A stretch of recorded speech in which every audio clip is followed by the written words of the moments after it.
Thank you, Kylie. The Michigan Wolverines are heading to the national championship game for the first time in 26 years after beating Alabama in the Rose Bowl last night. It was a close game, but now the Wolverines are looking ahead at what's still to come, the college football championship. It's going to be a big game. So joining us now is Jordan Burroughs. So the breakdown of last night's game, you invested a lot of time in this game. I know you were on the couch. You had the Dr. Pepper. I think we all did. The Cheetos. Okay. You're ready. Dr. Pepper, they usually sponsor. Well, they usually sponsor college football. Exactly. You know, Dr. Pepper toss. But nonetheless, J.J. McCarthy was the one throwing bombs all night last night.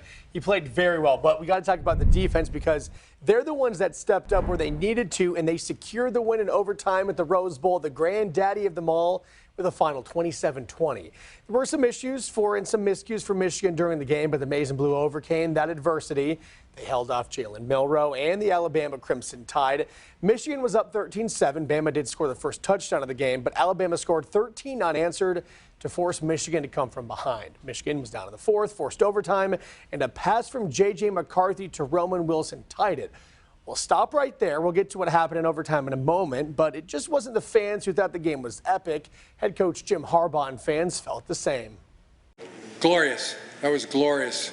It was a tremendous football game. Congratulate Alabama on a terrific game, and their great players and coaching staff and their fans. It was an epic game, and glorious is how I feel.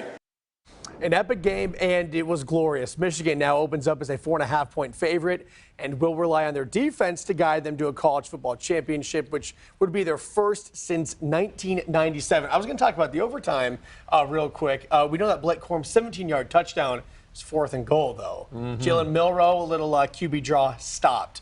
Defense did such a good job in that whole game, and that's what they're relying on against Washington. Yeah, because Washington's got that high-powered offense. Runner-up for the Heisman Trophy at quarterback. They're a great receiving corps. So it really is the offense against the defense in that one. I'm hoping that game, the 37-31 was a little more entertaining, but still the 27-20 Michigan win was still really entertaining, too. Kept Lauren happy. Yeah, all this technical talk, I'm just here for the win. You just want the win. That's all I care about. All right, next Monday is a big game. Thanks a lot for that, Jordan, for breaking down.